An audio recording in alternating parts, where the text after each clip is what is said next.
Well, hello fans, and welcome back to another episode of Let's Talk Spoilers, and today we're going to be talking spoilers for Avengers Infinity War.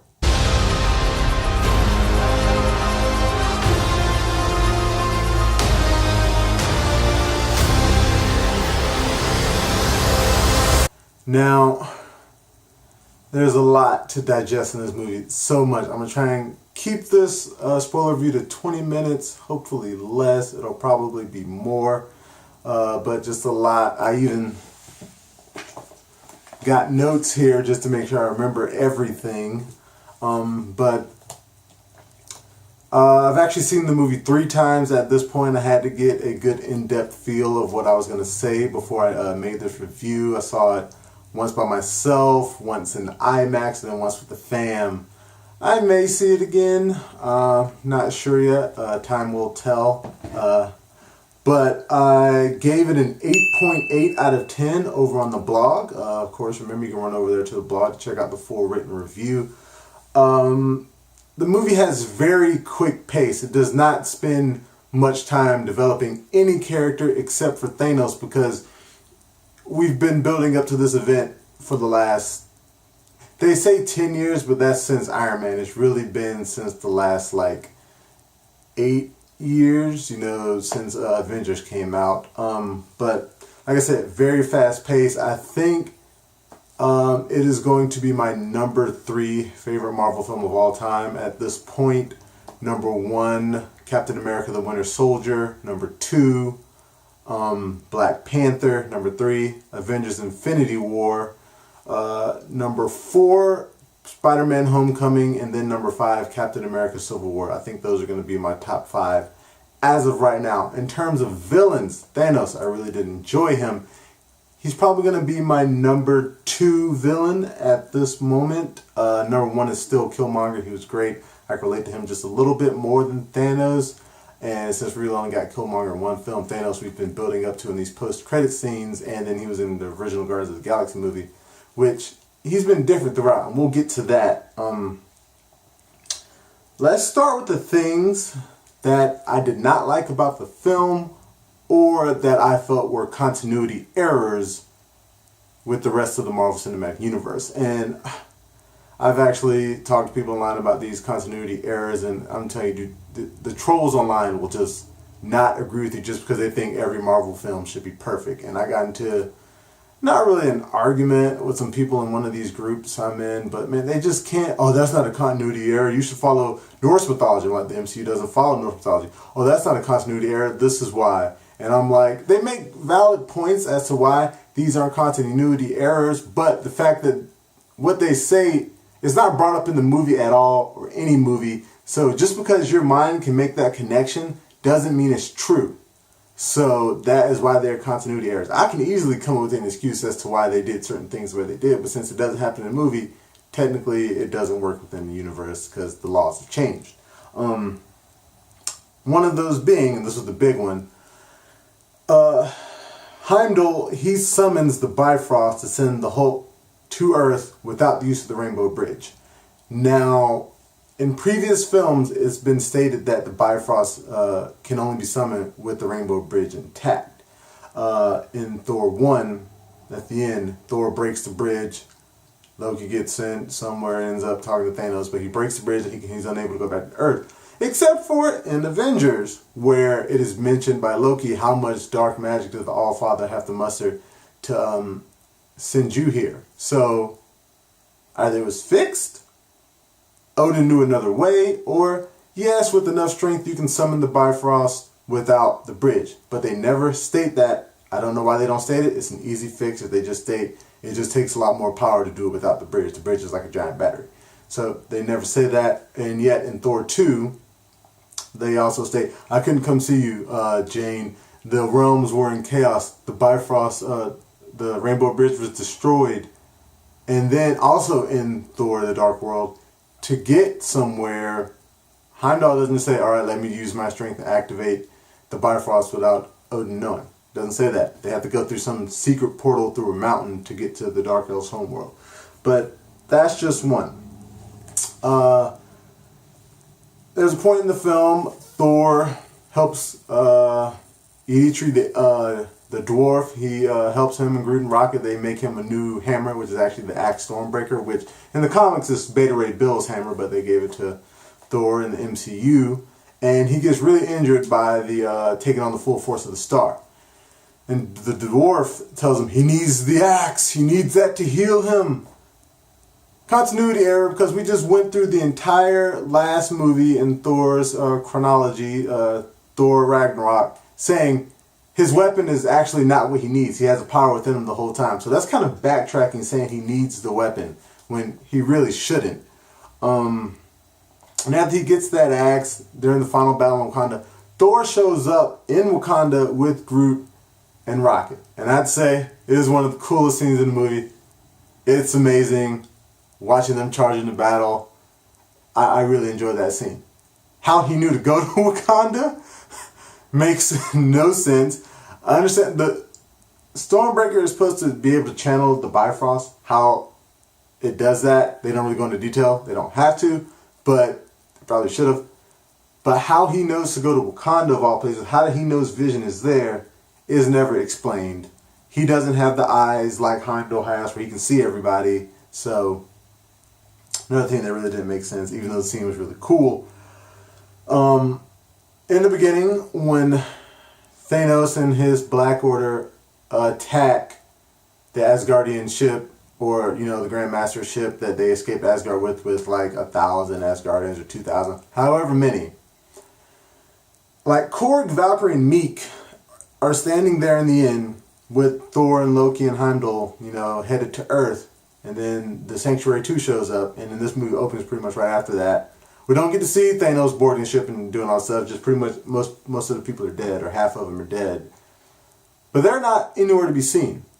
And one of the directors, I believe it was Joe, he said, Valkyrie is alive. She got some of the Asgardians, took an escape pod, and left. Which is why Thor said half of his people died. Other half were with her. He didn't say what happened to Korg or Meek, but why not show that? That's an extra 2 minutes to your movie tops. Like, it would have been a good thing for fans to see her and them being spared by Thanos and being sent off, or her escaping. And in that same scene at the end, Hulk is standing there too, but with the whole thing with Loki, when Hulk shows up to fight Thanos, he just runs in off screen. Like, how did he hide? He's been the Hulk the entire time. How did he hide from them? And I mean, it was a great scene seeing him fight Thanos, but him just coming in, I know it was done for dramatic effect, but him being hidden just didn't make sense to me. If they had opened it up with like them boarding the ship in a big battle, then it would have made more sense. Clearly, a lot of this was taking out of, scenes were cut, and it just leaves a bit of it just a little jagged, and it doesn't flow the best way. It's not as seamless as it should have been, but that's another one. We find out what happened to the Red Skull.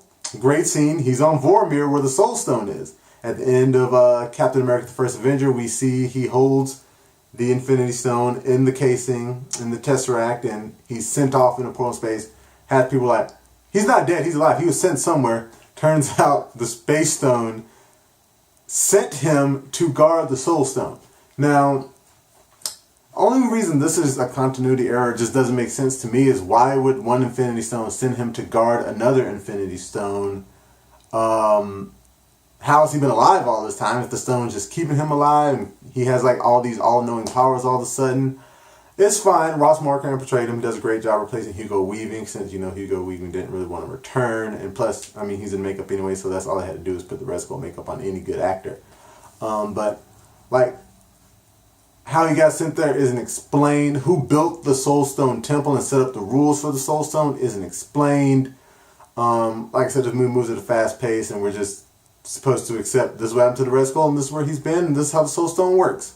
And yet, he said he always leaves many people here, and nobody's passed the test, meaning nobody can get rid of, you know, the one person they love, truly.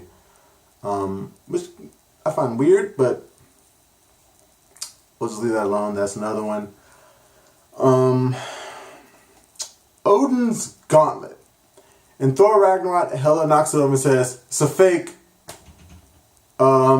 That, I never believed that for 1 second. Kevin Feige so many years ago said there's actually 2 gauntlets in the Marvel Cinematic Universe. And Odin's was right-handed and Thanos is left-handed in Infinity War. And you find out in this film that the dwarves on Nidavellir, they actually made the Infinity Gauntlet for Thanos before he slaughtered most of them but one. Now, they're under the protection of Asgard. So you think Odin would have a fake Infinity Gauntlet that they made? See, that just doesn't make sense. More than likely, his Infinity Gauntlet was real. His Infinity Gauntlet was shown to be filled with every stone, which we know he didn't have. So that is probably the fake aspect of it, is that he does not have a complete Infinity Gauntlet. He has a gauntlet for show. And why he keeps it hidden in a chamber, I don't know. That's one thing. After the Hulk gets beat mercilessly by Thanos and he's sent to Earth, he remembers everything that happened. He's like, Thanos is coming. We need to stop him. Thanos is coming. He's already got the Power Stone. He attacked Xandar. How Bruce Banner knows all this makes no sense. I mean, unless it was cut from the movie, and it would have made sense that whatever scene where he learned all the information was left in. But it wasn't, so it's continuity error. And also, he's like, in Thor Ragnarok, he was Hulk for 2 years. Didn't remember anything. Didn't remember how he got there. But all of a sudden now, him and the Hulk can share memories. So, continuity error for that. Gamora, there's continuity error with her. She knows the location of the Soul Stone. She asks Peter, if Thanos gets me, kill me. Because I can't let him get that information out of me. She says that. He promises on his mother's life that he's going to kill her. Tries, Thanos stops him, turns his gun into bubbles. Can't kill her. Shows her Nebula. He's torturing Nebula. Then she gives up the information for Nebula, even though she just asked Quill to kill her instead of, killing herself right then. She is, and this is the way characters are written, and I'll get more to that later, but for the sake of the plot, she flip-flops as if she wants to die or she's willing to sacrifice herself to keep this information from Thanos. And sadly, it does end up costing her life after the fact. But her not just killing herself immediately just makes no sense. Friday. And this is kind of a continuity error, but kind of not. And it may just be the way that Tony decided to do it. But like I said, it's not explained in the movie, so can't say whether it's not. When Tony goes to space with Spider-Man, Doctor Strange, Friday is left on Earth. She's not uploaded into the suit, which in the first Iron Man movie, when he had Jarvis told him when he got in the first suit, or actually the second suit, I'm uploaded to the suit, sir. Meaning, Jarvis does exist on all his hard drives and in his satellites, but he's also saved into the suit, so if something got taken out, he's there. He does not have to exist in one place. He does not need signals. The suit is a giant computer. Basically, he can be in there as well. Friday should work the same way. Although she's in the satellites and in all his computers, she should also be saved into his suit. So when he does get out of Earth's atmosphere, he still has her to help him out. And he's able to control this suit very well. He's able to create all these constructions and all these great things. And that new suit is amazing. I really do love it. I don't know which mark it is at this point. Probably like Mark 100. It's like 6 years later or whatever. But the fact that he can do all this without her is a little strange. Unless they're connected, like the nanites somehow go into his brain. They don't explain that. That's a good reasoning. But since they don't say that, it just doesn't make sense to me. Not Gamora. Black Widow. She's blonde in this movie. Why is she blonde? I mean, she's been a redhead throughout the entire MCU up until this point. If she just wanted to change her hair, I mean, she's free to do that. They don't have to explain that. If it's because she's going undercover, Falcon didn't dye his hair. Captain America didn't dye her hair. Neither did Scarlet Witch. Nobody else changes their looks but her in terms of hair color. But Black Widow has had a different hairstyle in every movie, and maybe this is just her way of saying, guys, it was time for me to have a new hairstyle. But I liked it, but it is a little off. Nebula, before she's captured by Thanos does mention, she's already captured by the time you see her in this movie, but he does mention she snuck aboard his ship and tried to kill him, and almost succeeded. Now, she's the daughter of Thanos. She's highly trained by him. Her and Gamora are some of the deadliest warriors in the galaxy that we're supposed to believe. We're supposed to believe that in the first movie. Secondly, when she's captured by the Sovereign, which she should have been slaughtered them all because she's shot Thanos and she's this trained, that doesn't make sense. But the fact that she almost succeeded in killing Thanos, and he admits that, hey, she almost killed me, is a testament to her power, but it's a little weird as how, she's never attempted something like this before. So that's strange. I guess Thanos is killable if you can get the upper hand on him. So that's kind of a cool fact, more than likely. He's not immortal. He's just a Titan. Also, what happens to the rest of Titan, we don't find out. Like, apparently they had overpopulation and it caused most of the planet to be like 8 degrees off its axle and the gravity's all messed up. How overpopulation did that? Who knows? If Thanos is the only Titan left, we don't know. Or if the rest of them just had to abandon that planet. I mean, they don't go into that. Thanos' backstory was cut out. Maybe the movie would have been better if it was in there. I think it probably would have gave us a little more insight into him besides him telling us things. Last but not least, how did the Hulkbuster get to Wakanda? We don't know. We don't know why they brought it there. Bruce is smart, but we don't know why they put him in the Hulkbuster of all things. He probably would have been better off being put into a vibranium outfit instead of a regular metal Hulkbuster. It was great seeing him use it in the scenes where he's fighting, but him not being the Hulk, I didn't care for that much. Cool facts. Again, cool facts about this film.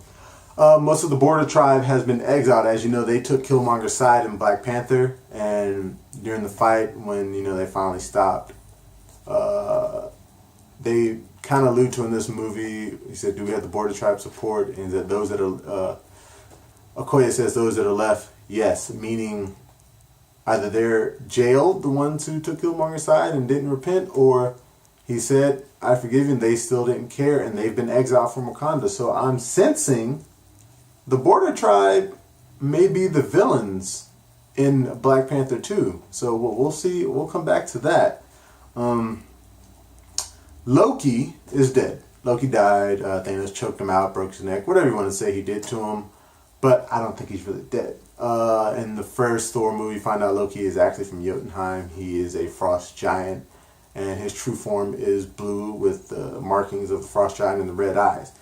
And it was Odin's magic that was keeping him looking that way, and probably now it's his own magic. He was killed. He did not turn back into his frost giant form. He did not turn blue. He did not have the red eyes. He looked the same. I'm thinking more of Loki's trickery.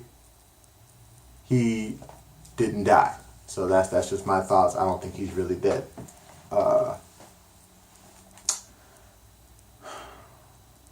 In Spider-Man Homecoming, when Peter goes to the Avengers facility in upstate New York, you see a Quinjet leaving. You're wondering, who's on that Quinjet? Because the only people left really are Don Cheadle, Iron Man, War Machine, Iron Man, and Vision.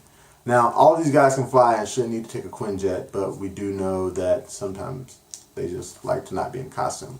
My thoughts on that is Vision was in that Quinjet, and he was taking off to go see Wanda, because in this movie it's revealed over the past few years they've been secretly meeting, and Wanda's team knows about it. They've been secretly meeting, and it's actually kind of alluded to that Iron Man's team also knew about him and Scarlet Witch having this relationship, and they just go off to meet like a few times a year. But I thought it was a cool fact. Groot, his real name might actually be Tree. When he's saying, "I am Groot," he's probably saying, "My name is Tree." And the reason I suspect this is you find out in the movie that Thor knows how to speak Groot. It was apparently an elective on Asgard when he was younger. His tutors taught him how to speak Groot. And when Groot was talking, he just kept calling him Tree. And of course, he could just be making fun of him because he looks like a tree, or Groot's real name could just be Tree. So he introduced him, "This is my friend Tree," and he's like, "I am Groot." He's probably saying, "Yeah, I'm Tree. I'm Steve Rogers." That was another great scene. But so Groot's real name might be Tree. Also, Ronan, he gets the Power Stone in the first Guardians of the Galaxy movie and makes a threat on Thanos' life. Says, "I'm coming for you next." You find out, I mean, he had the Power Stone. He actually had the power to kill Thanos. I mean, his threat was real. Thanos didn't have any stone at that point.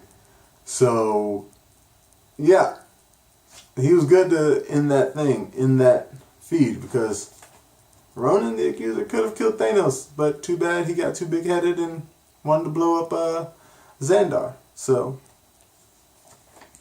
Thanos' plan: gather all the Infinity Stones, mercy, snap, turn half the universe into ash. It was a great revealing scene that he actually won. Killed characters that are the newer characters, really all the original Avengers, plus Nebula and Rocket are still alive. People all over the internet are blaming Star-Lord because Iron Man and them, when they were fighting him on Titan, they pretty much had him pinned, knocked out, and were taking the gauntlet off. Quill got emotional because he found out he killed Gamora and smacked him in the head, which made Mantis lose control and he got free. Now, he shouldn't have done that, but it's not really his fault. He got emotional. He did not make a smart decision, but everybody didn't make smart decisions. Iron Man, he convinced Doctor Strange to take the stone to Titan, to Thanos, because he wouldn't expect it. Doctor Strange did not make a portal back to Earth and just dip out because he thought it was a stupid plan. Thor, with his hubris, stabs Thanos in the heart at the end with his new axe instead of aiming for the head like Thanos said he should have, or cutting off his freaking arm and thus dropping the Infinity Gauntlet so he wouldn't be able to snap his fingers. And of course, Gamora not killing herself so Thanos couldn't find out the location of the Soul Stone. So everybody makes stupid decisions. Star-Lord, you're still good. Shouldn't have done it, but it's not entirely your fault. Things I did not like about this film, aside from those continuity errors and things that did not make sense, inconsistent character behaviors concerning how they behaved in previous MCU films. And that is because the writers of this film are different than the writers of other films. And of course, they're going to write the characters to serve the plot of their story as opposed to thoroughly connecting them to the other films. This happens in comic books all the time. When a new writer takes over, characters kind of behave a little differently. Hulk, for instance, in this film, he's in the beginning, and you kind of see him throughout, refusing to come out of Banner, doesn't let Banner turn into him so he can fight. And they allude to, since Thanos beat his ass, he's scared, and he's scared to come out. That's not how the Hulk behaves in previous films or the comics. He would only get angry. He would want to stay out to keep fighting Thanos until he beat him. Like he attacked Surtur and Ragnarok. He had no chance of winning that fight, but he doesn't think like that. He thinks, I can win. And the angrier he gets, the stronger he gets. There is no ceiling to his strength if he just keeps getting angry. That's one thing. Iron Man, he's pretty much written the same. Drax is another character who in the first film, he does have a little bit of jokey. In the first Guardians of the Galaxy, he's kind of jokey, but he's a lot more serious. His wife Hovette and his daughter Chimera were killed by Ronan. He's out for revenge. Finds out he's not the real enemy. He's out for revenge against Thanos. Since Guardians of the Galaxy 2 and now Infinity War, he's a joke. There's like small hints of his seriousness, but overall he's a joke. You kind of like it because it's funny, but at the same time you're like, he should be such a more serious character. Scarlet Witch, she is another one. Her powers are severely weakened in this film, and then they're not weakened. When we first meet her with her uncontrolled raw power in Age of Ultron, she's able to disintegrate most of the army of the Ultron robots just with a scream. And this one, she never does anything like that to those war dog creatures that fight at the end. She kind of throws them around when she's even on the battlefield. Why she wasn't down there didn't make sense to me. But like she doesn't really display her power until she blows up Vision Stone at the very last minute when it didn't even matter because Thanos could reverse time. But yeah, her power level is severely weakened in that they don't show her use her true strength. And that was allowed in Civil War because those were their friends and they weren't really trying to kill them. They're trying to kill these guys. Speaking of killing, when Proxima Midnight and Corvus Glaive first show up to try to steal Vision Stone, and Captain America, Falcon, and Black Widow come and save the day, and Black Widow's like, we don't want to kill you, but we will. These are aliens who just tried to kill Vision, and they're attacking Earth, and you don't want to kill them. No, that is when you should have killed them. Why they didn't kill them there? It was written to serve as a plot so they can come back later, but they should have killed them right away. Speaking of the Black Order, they are weak AF. I mean, the best one was Ebony Maw. His psychic powers were pretty cool, but he, in the end, is also taken out very quickly. Corvus Glaive is almost a joke. Approximate Midnight. She's kind of cool, but also doesn't really do much. And Cole Obsidian, who is Black Dwarf in the comics, I don't even know, he's like a big hulking guy who just pretty much gets beat up the most. It's like nobody really cares about him. He does have a cool weapon though, like a hammer that turns into like a knife and a shield and a chain. It was pretty cool. But they are pretty much worthless. Thanos is the main villain. They were just here just to add more fluff for the heroes to fight. Supergiant isn't in this. She's another member of the Children of Thanos. Maybe she'll be in the sequel. But another thing with the Black Order. Cole Obsidian, him being CG, it makes sense.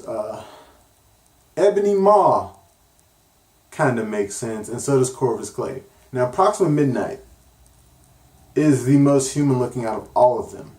And she probably has the worst CG out of all of them. You can definitely see that she doesn't look real to me. And all of them you can tell at times, and even Thanos. There's like 2 scenes with Thanos. You're like, CGI is a little off on him, but otherwise he looks great. But you get a lot of people who make fun of Superman's mouth in Justice League, yet they say nothing about the CGI in Infinity War. I don't get that. That's just two-faced to me. You should call it out for every movie. And some of the CGI in this movie was unpolished. Black Panther, CGI in the end looked unpolished. It happens in films. Doesn't make the whole thing bad. We shouldn't make a big deal, but don't be afraid to call it out. But things that I did like, and there were a ton. The score was great. Alan Silvestri, he did a great job bringing back the original Avengers theme. The dun dun dun dun dun dun. It was great. I mean, I did like what Joss Whedon did with the Age of Ultron, changing things up. It was great. But bringing Alan Silvestri back was so great. He knows how to hit those moments, those emotional moments, and those action scenes very well. Makes it all sound great. The cinematography in this film is just great. I mean, you can see like the scope of the entire universe. You just see so much, and the way it allows certain scenes to flow together is great. There are times where you're kind of jumping around, but overall, cinematography did a great job. Doctor Strange, seeing him fight, he is the Sorcerer Supreme. Seeing him use his powers against Thanos is just a wonderful sight to see. Seeing Thanos like punch through the mirror dimension, it was a really great scene. The Iron Spider suit and the new Iron Man suit is great. You see Spider-Man has 4 legs. In the comics it was 2, but it was still great. It was still great to see how it formed over him as a nanobot, just like Tony. Thanos, I thought he was a good villain.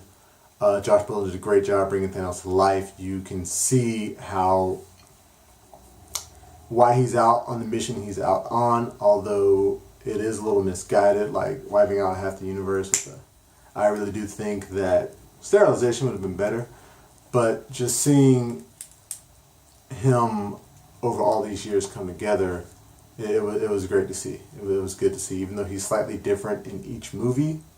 You could tell like Kevin Feige had an overall plan on what he wanted to do with the Avengers meeting up with Thanos in the end, but you didn't know how he was going to get there. So even though we know Thanos is the final boss, we don't know what kind of boss he's going to be, which is why in Guardians of the Galaxy, he's a little angry. In the first Avengers movie, he's like planning this whole thing, like he wants to meet the Avengers, but you can tell they were just throwing those in as Easter eggs then, and then we finally get to him, and he's great. He's wonderful.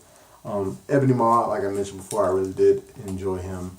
And the thing with Thanos' plan, in the end, he wins, takes out all the villains, and I think that in the final Avengers film, I do think you got Ant-Man and Wasp coming up, and I do think that is going to end with Hank Pym and Ghost dying. They're both going to turn to ash. Ghost can phase through things, so I don't know how they're going to beat her, but I think she's going to have them pretty much beaten, and then she's going to fade into ash. Hawkeye, I think his entire family has turned to ash, and he's going to be out for blood. He's going to be on a crusade to pretty much take out Thanos and help the guys in the next film, which leads me to the title of the 4th Avengers film. I think it's going to be Infinity Crusade. A lot of people are thinking it's going to be Infinity Gauntlet because in the comics, Infinity Gauntlet came before the Infinity War. Some people are saying it's going to be Avengers Endgame because Doctor Strange said we're in the Endgame now. I think all that is wrong. I do think they're going to the comics and they're going to go to Infinity Crusade because Avengers Infinity Crusade came after Avengers Infinity War, and that would make sense because they're going to be on a crusade to go find Thanos and reverse what he did. The next Let's Talk Spoilers is going to be Batman Ninja. I really need to get on that. I've been playing God of War for the past few weeks, and that is an amazing game. I'm a little over halfway through, and I think I'm actually going to do a spoiler talk for that when I finally beat the game. You can find the quick review for Avengers Infinity War on my Stardust account. I put a lot of quick reviews up there. You can also find my recent review with The Founder, which is really good. And Black Lightning, I just started that today. It's a really interesting show. I'm going to give it 3 episodes like I give all the DC TV shows. You can read the full review for Avengers Infinity War over on the blog, flixfrog.wordpress.com. Make sure you go over there and check it out. You can find us on Facebook, Instagram, Twitter, Google+. We could definitely use more followers on those sites. I'm also on Reddit. I post my articles there as well, so feel free to head over to Reddit and share them if you'd like. And like always, subscribe. Please subscribe to the YouTube channel. Like, comment, share, everything. I could definitely use more subscribers. Just click that button. Leave your comments below. Tell your friends to come over. It'll be great. I think that is all. And until next time, I'll be seeing you.